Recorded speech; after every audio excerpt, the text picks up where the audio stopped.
Bilangan 33, tempat-tempat persinggahan orang Israel di padang gurun. Inilah tempat-tempat persinggahan orang Israel. Setelah mereka keluar dari tanah Mesir, pasukan demi pasukan, di bawah pimpinan Musa dan Harun, Musa menuliskan perjalanan mereka dari tempat persinggahan ke tempat persinggahan sesuai dengan titah Tuhan. Dan inilah tempat-tempat persinggahan mereka dalam perjalanan mereka. Mereka berangkat dari Rameses pada bulan yang pertama pada hari yang ke-15 bulan yang pertama itu. Pada hari sesudah Paskah berjalanlah orang Israel keluar oleh tangan yang dinaikkan di depan mata semua orang Mesir, sementara orang Mesir sedang mengulurkan orang-orang yang telah dibunuh Tuhan di antara mereka, yakni semua anak sulung, sebab Tuhan telah menjatuhkan hukuman-hukuman kepada para allah mereka. Berangkatlah orang Israel dari Rameses lalu berkemah di Sukot. Mereka berangkat dari Sukot lalu berkemah di Etam yang di tepi padang gurun. Mereka berangkat dari Etam lalu balik kembali ke Pi-Hahirot yang di depan Baal Zephon, kemudian berkemah di tentangan Migdol. Mereka berangkat dari Pi-Hahirot dan lewat dari tengah-tengah laut ke padang gurun, lalu mereka berjalan 3 hari perjalanan jauhnya di padang gurun Etam. Kemudian mereka berkemah di Mara. Mereka berangkat dari Mara lalu sampai ke Elim. Di Elim ada 12 mata air dan 70 pohon korma. Di sanalah mereka berkemah. Mereka berangkat dari Elim lalu berkemah di tepi laut Teberau. Mereka berangkat dari laut Teberau lalu berkemah di padang gurun Sin. Mereka berangkat dari padang gurun Sin lalu berkemah di Dofka. Mereka berangkat dari Dofka lalu berkemah di Alus. Mereka berangkat dari Alus lalu berkemah di Rafidim, dan di sana tidak ada air minum untuk bangsa itu. Mereka berangkat dari Rafidim lalu berkemah di padang gurun Sinai. Mereka berangkat dari padang gurun Sinai lalu berkemah di Kibrot Ta'awa.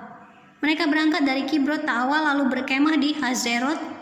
Mereka berangkat dari Hazerot lalu berkemah di Ritma. Mereka berangkat dari Ritma lalu berkemah di Rimon Peros. Mereka berangkat dari Rimon Peros lalu berkemah di Libna. Mereka berangkat dari Libna lalu berkemah di Risa. Mereka berangkat dari Risa lalu berkemah di Kahelata.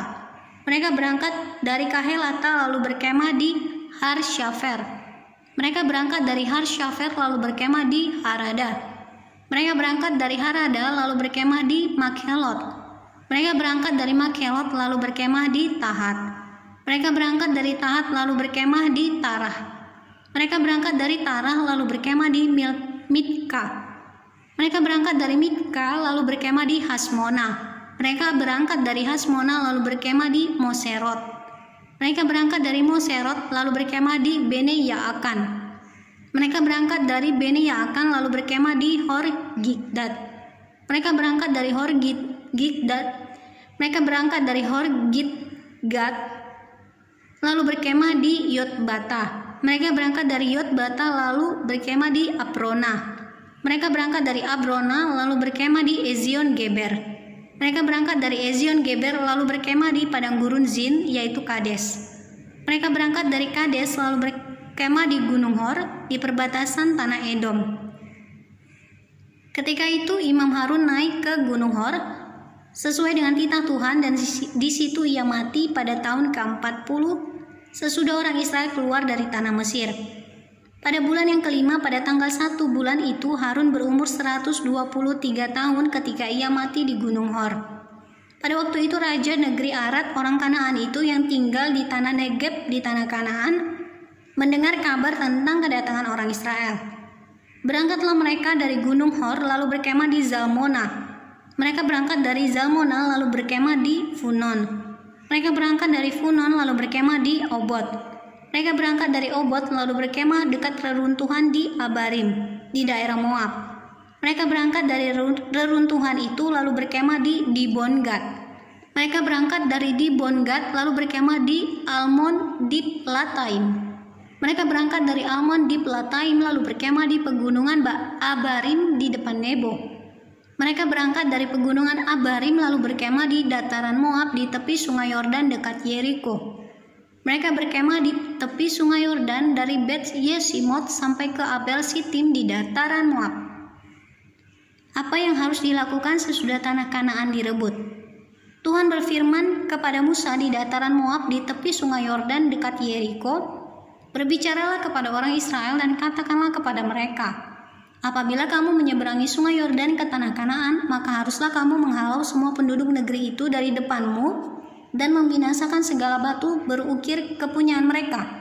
Juga haruslah kamu membinasakan segala patung tuangan mereka dan memusnahkan segala bukit pengorbanan mereka. Haruslah kamu menduduki negeri itu dan diam di sana, sebab kepadamulah kuberikan negeri itu untuk diduduki. Maka haruslah kamu membagi negeri itu sebagai milik pusaka dengan membuang undi menurut kaummu. Kepada yang besar jumlahnya haruslah kamu memberikan milik pusaka yang besar, dan kepada yang kecil jumlahnya haruslah kamu memberikan milik pusaka yang kecil yang ditunjuk oleh undi bagi masing-masing. Itulah bagian undiannya. Menurut suku nenek moyangmu haruslah kamu membagi milik pusaka itu. Tetapi jika kamu tidak menghalau penduduk negeri itu dari depanmu, maka orang-orang yang kamu tinggalkan hidup dari mereka akan menjadi seperti selumbar di matamu dan seperti duri yang menusuk lambungmu, dan mereka akan menyesatkan kamu di negeri yang kamu diami itu. Maka akan kulakukan kepadamu seperti yang kurancang melakukan kepada mereka.